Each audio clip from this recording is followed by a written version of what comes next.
Welcome back to the deep dive. We're here again, taking all that complex source material, all that research and intelligence you gather, and boiling it down, making it usable. Yeah, giving you that essential knowledge so you're not just keeping up, you're actually, ahead of the game. And today we're diving into some serious relationship drama. It's intense. We're looking at a relationship collapse it's pivotal, really. Absolutely. It's not just ending, it's immediately triggering two completely different rebound situations, very charged situations that look like they're going to shape everything moving forward. So our mission today. It's a full breakdown, a deep dive into the implosion of Kyle Abbott and Claire Grace Newman. Right. And like you said, this isn't just standard soap heartbreak. This feels foundational, like a narrative earthquake. Okay. Earthquake is a good word. Yeah. Because we're seeing this rapid shift, aren't we? Yeah. From this one, really troubled, pairing Kyle and Claire straight into two potential new ones. Exactly. Two totally contrasting possibilities. You've got Claire potentially moving towards Holden Novak, which seems like a search for independence, maybe. Liberation, yeah. And then there's Kyle possibly heading towards Audra Charles. And that looks explosive, volatile, completely different energy. And what's really striking, based on the sources, is how much of this seems self-inflicted, specifically by Kyle. Yeah, the analysis suggests he's the architect of his own destruction here. He's crazy to hang on is the phrase used. Desperately trying to fix it. Right. But that intensity, that need to control the situation, it's totally backfiring. He's coming on too strong. And the result, he's actually pushing Claire further away. So yeah, he's building the wall himself, brick by brick. It's fascinating, like a feedback loop of destruction. So, okay, for this deep dive, we really need to pull apart Kyle's specific mistakes, right? The things he actually did wrong. Yeah, the cumulative errors, the ways he broke trust. But we also have to understand Claire's side, her motivation. This deep need for independence seems almost existential for her. It's not just about Kyle messing up. It's about what she realizes she needs for herself. Precisely. And only then can we really dissect these two rebound paths that are opening up, because they're so different. One is about finding healthy space, maybe some breathing room. Liberation. And the other, it looks like it's fueled by pure volatility, resentment, maybe even revenge. Wow. Okay. A tragic study in contrast, then. You've got him trying to tighten his grip and her realizing she needs to break free completely. All right, let's unpack it. Let's start at the core. How did this relationship, this central pairing, get to this breaking point, the inevitable split? Well, the consensus seems overwhelming, and the fact that everyone seems to agree tells you something about how blind Kyle is being. Who are we talking about? Key figures are really important people in their lives. Jack Abbott, Kyle's father, Diane Jenkins, his mother, and crucially, Claire's own mother, Victoria Newman. Okay, heavy hitters. And they all agree, yes. They're all advising Kyle. Yeah. Basically saying the same thing. Take a step back. Give her space. Let her breathe and process. And when you ignore advice from the CEO of Jabot, your own mom, who knows survival strategies, and the person who arguably knows Claire best, wow, it's not just a mistake. No, it's like catastrophic self-sabotage. It really is. And his refusal, his inability to give her even an inch of what the sources call room to breathe, that seems to be the final straw. The suffocation becomes unbearable. Exactly. And the analysis suggests this directly leads to a high probability that Claire has to take drastic action, either initiate a full breakup or maybe call a really serious timeout. Just to force the issue. To physically create the space he won't give her willingly. The source even says she wants to run away from Kyle. Yeah, run away. That's strong language. And to understand why she feels that desperate urge, why she needs space so badly, we have to look at the relationship's foundation. Okay. The source material is incredibly specific here. Kyle was Claire's, well, her first everything. First boyfriend, first love, and first sexual partner. The person she gave her V card to, as the sources put it. Okay, the first everything dynamic, that definitely adds a layer of intensity Whatever. and pressure, right? Huge pressure. Monumental pressure. If your entire romantic and frankly adult identity so far is wrapped up in just one person, Yeah. then that sudden realization hits you. What else is out there? What have I missed? Am I missing out on life? It can feel overwhelm me, totally. Yeah. That fear of missing out, but on a much deeper level than just, parties or whatever. It's about experience, life experience. Exactly. And that seems to be the root of her thinking now. She realizes she's not ready to be tied down. Yeah. It's like a necessary identity crisis she has to go through. She needs to explore. Yeah, she feels she needs to live a little before settling down, gain more experience, outside of this intense first love bubble they've been in. And the ultimate son things are really over. Is her admission, apparently quite honest, that being with Kyle just doesn't make her feel good anymore? Oof. That's pretty final. It really is. It shows her focus isn't on finding a new love interest immediately. It's about finding herself. Self-liberation, you could call it. So this deep need for independence clashes head-on with Kyle's need for control, his clinging tighter. That's the core conflict. That's the structural incompatibility, yeah. And then piled on top of that are Kyle's specific actions, these 3 critical missteps that the sources identify as the wedge driving them apart. Okay, let's list them. Misstep number 1. Betrayal and deceit. It starts with the kiss with Audra Charles. Right, the Audra factor. The sources are clear. That kiss was wildly across the line, but then, maybe even worse, he lied about it. He lied about it, yeah. And the lie is often more corrosive, isn't it? It shows that willingness to manipulate, to hide the truth, just to avoid consequences or discomfort. Definitely. And what makes this particular betrayal so toxic, according to the analysis? It's the ambiguity. Claire still doesn't know how far that kiss went. So he didn't just lie, he lied vaguely. Or omitted details. Either way, that uncertainty keeps the wound open. Her imagination can run wild, fill in the blanks with the worst possibilities. It completely undermines any sense of security, especially in a first relationship. Okay, so that's misstep 1. The kiss and the subsequent lie. Huge breach of trust right there. What's number 2? This one. Wow. Arguably his biggest tactical and emotional blunder. The inappropriate proposal. He proposed. He proposed. After the kiss, after the lie, knowing things were rocky, he thought proposing would fix it. He genuinely seemed to believe this massive, life-altering, commitment-heavy gesture would magically smooth everything over. If her core need is for freedom and experience. Exactly. Then proposing was potentially, as the sources put it, an even worse move than he realized. Talk about misreading the situation. He's trying to lock down their future precisely when she's realizing she needs to explore life outside of him. It screams desperation. And control, not empathy for where she actually is emotionally. It showed a complete failure to understand her needs. He basically heard, "I need space," and somehow translated it into, "Quick, put a ring on it." Completely counterintuitive. Okay, that's a huge one. What was the third critical misstep? Financial secrecy. This one highlights his, let's say, immaturity and maybe a tendency towards back-channel dealings. Okay. Kyle failed to disclose a significant financial deal he made. Specifically, a $5 million deal with Victor Newman. Whoa, okay, $5 million is a lot. But why is the Victor Newman part specifically important here? That feels significant beyond just the money. Oh, it is. It taps right into all that deep-seated generational conflict, the Abbott versus Newman dynamic. Right. By taking money from Victor the patriarch, the ultimate rival to the Abbess, and then hiding it from Claire. It shows he's still playing those old games. Yeah. Still defaulting to secrecy. Exactly. It shows a lack of transparency, a lack of maturity needed for a serious partnership. It signals to Claire that he's not fully accountable, that he's still caught up in these family feuds and willing to operate in the shadows. It's a pattern then, a pattern of questionable judgment and not being upfront. Yeah, and that pattern has fundamentally eroded the trust, the foundation of the relationship, making the breakup basically inevitable. So let's recap. We have Claire needing self-discovery, needing space, because this was her first everything. Uh-huh. And that need is amplified by Kyle's actions. The betrayal with Audra, the awful timing of the proposal, and the secrecy around the Victor deal, plus his general smothering behavior. A perfect storm, really. Yeah. So the outcome is clear. She needs out, or at least a serious break. And Kyle's actions are making it impossible for that to happen gently. It requires a dramatic, forced separation. Which leads us right into this fascinating moment of duality. Their paths immediately split onto 2 radically different tracks. 2 coping strategies, 2 rebound narratives. Okay, let's tackle Claire's first. Her strategic move toward independence. What the outline calls the rebound of independence, involving Holden Novak. Yeah, this feels like Claire actively reclaiming her own narrative, her agency. She actually admitted to her mother, Victoria, that somebody else has gotten her attention. She said that out loud. Apparently so. And there's even a visual detail from the sources. While she was at the bar talking about her problems, she was seen actively checking him out. Holden, that is. So it's not just a vague feeling, it's a conscious shift in focus. She's already looking at alternatives. An active mental shift, exactly. And Holden seems perfectly cast as the antidote to Kyle. How so? He's described almost like a...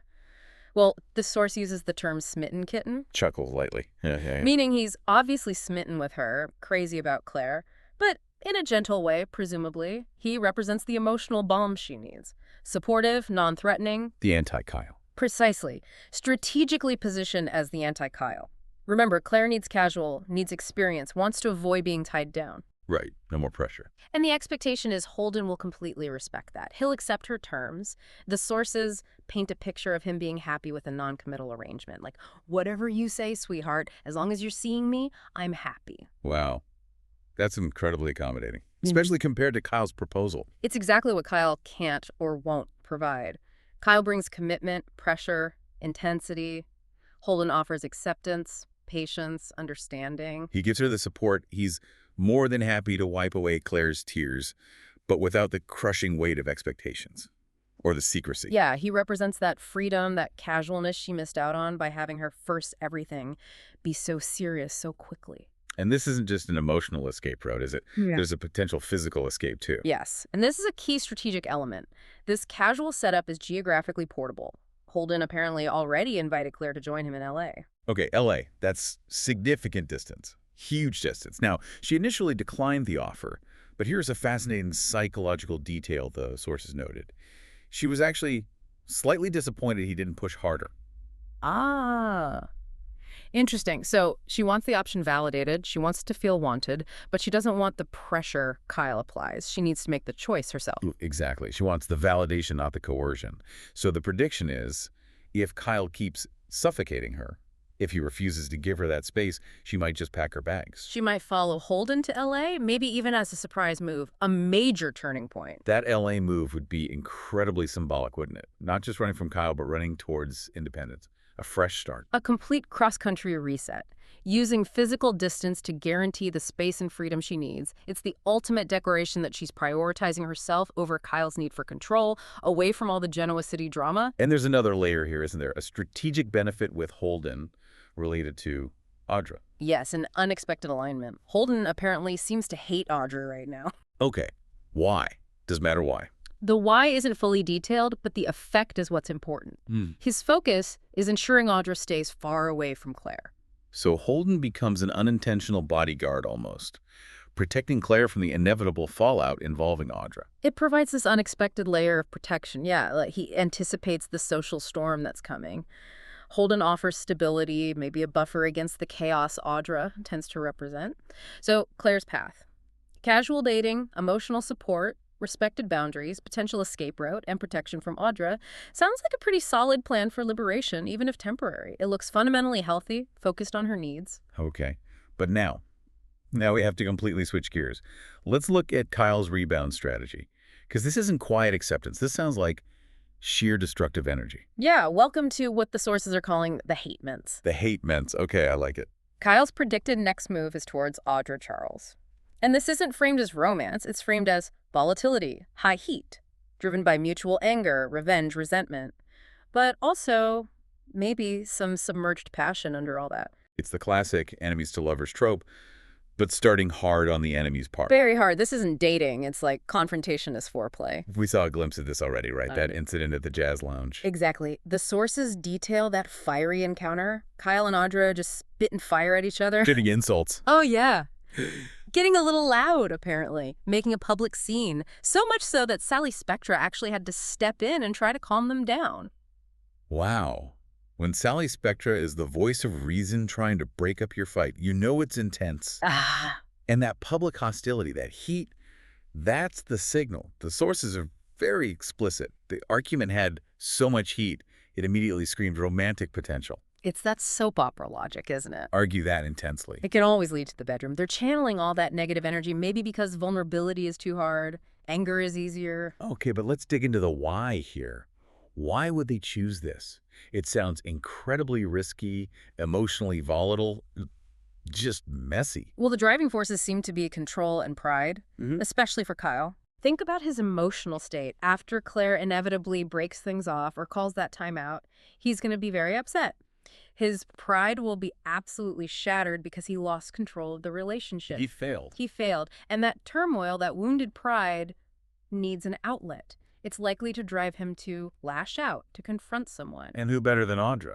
Exactly. She's right there. She was involved in the initial betrayal. She's a rival in some ways. She's the perfect target for his displaced anger and frustration. So the confrontation itself, fueled by all this resentment about his current situation, that's the predicted catalyst. That's the theory. They won't meet for coffee. They'll meet to fight, to trade insults, until the air catches fire. And the setting matters too. Critically important, the sources suggest, that jazz lounge fight was public. But if they have a similar argument in a private location... Like a hallway at the GCAS, maybe? A hotel room? Yeah, somewhere secluded. Then that raw anger, that hostility, it could turn to passion. It demonstrates that classic thin line between love and hate. The energy just gets rechanneled. Yeah. Into something purely physical. Purely physical, yes. The prediction is it starts as spicy hate sex. Laugh slightly. Okay. Spicy hate sex. That's the term used. Yeah. It's expected to be purely physical and also totally in secret, like a very dirty secret. No emotional connection. Yeah. No talk of the future. None of that initially. It's about a volatile, secret, physical release. Driven by pride, rage, maybe a mutual need to prove they're still desirable after their own romantic setbacks. It sounds like a recipe for disaster. A truly destructive foundation. It does, but it also has narrative potential. Because despite all the current hostility, the arrogance, the revenge motives, the source material does suspect something else. What's that? That deep down that Kyle and Audra have some sort of feelings for each other underneath all the drama. Is that plausible? They do share certain traits, don't they? Ambition, maybe a certain ruthlessness. A need for control, definitely. Arrogance, ambition that often gets in the way of genuine connection. Their pride, their need for revenge and control has always stopped them before. But if that physical barrier breaks, if the hate sex thing actually happens. Then the theory goes, they might actually end up catching feelings for each other later on. Really? From that starting point? It's possible. The sheer intensity of their conflict, even though it's negative, creates a strong bond. It's fueled by self-interest, maybe a desire to stick it to everyone else. But that shared goal, that intensity, could inadvertently lay some kind of groundwork. A very toxic groundwork, maybe. Toxic, yes, but potentially strong in its own way. They're both single, powerful, attractive. The show seems to be setting the stage for them to reconnect through this volatile energy. Okay, so we have these two incredibly different coping mechanisms unfolding. Claire seeking healthy distance, respect, casual acceptance with Holden, prioritizing herself. Yeah, self-discovery. And Kyle. Immediately diving into secret, destructive, volatile passion with Audra, prioritizing what? Revenge, control, ego. All of the above, probably. Um, Now, we need to look at how these two completely separate paths actually become interwoven, how they justify each other in a way. right, because they don't exist in a vacuum. How do they connect? Through Audra's actions, primarily. If Kyle and Audra do hook up, engage in this predicted hate sex, Audra isn't likely to keep it secret for long. Not from Claire, anyway. She'd weaponize it. Immediately, the sources expect her to inform Claire, specifically just so she would never give Kyle a second look. Wow. That is cold. Calculated. It's peak Audra, isn't it? She knows revealing that physical connection, especially given the history with the first kiss and the lie as the kill shot. It guarantees Claire is done. It's manipulation aimed squarely at destroying Kyle's past relationship, maybe securing his attention for herself. Seems likely. Learning that Kyle is already hitting the sheets with Audra, the very person tied to his initial betrayal that would absolutely mark the end of it for Kyle and Claire. The combination of the original lie and this immediate physical confirmation. Yeah. Yeah, there's no coming back from that. None at all. The emotional devastation would be too complete. But wait, this revelation, it also serves a purpose for Claire, doesn't it? Narratively speaking. Yeah. Absolutely crucial. If Kyle moves on with Audra and does it in this reckless, almost aggressive way, Claire suddenly feels totally justified in whatever she decides to do with Holden. Ah, okay. So any lingering guilt she might have felt about moving on from her first everything, especially if she moves quickly or goes to L.A. It vanishes. Poof. She sees Kyle immediately jumping into revenge sex with the woman who helped break them up in the first place. That gives her the complete moral high ground. She's free to focus entirely on her own path, her self-liberation, building something new with Holden without looking back. It becomes a clean break, psychologically. Even before any physical distance happens, like the potential L.A. move, Kyle's actions effectively sever the final emotional tie. So it's this definitive endpoint for their relationship, locked in by these mutual contrasting rebound strategies. Yeah, the rebounds validate the breakup itself. Okay, but we have to add the usual caveat here, right? When we say the end of it in soap time. That's right. Soap time is flexible. When characters declare never ever, the sources often remind us that usually translates to maybe 6 months to a year before something potentially shifts again. The door is never completely bolted shut because that underlying tension is always useful down the line. Exactly. But for the immediate future, this mutual validation, Holden providing the quiet acceptance and escape route for Claire, Audra providing the explosive finality for Kyle, it effectively locks Kyle and Claire out of possibility.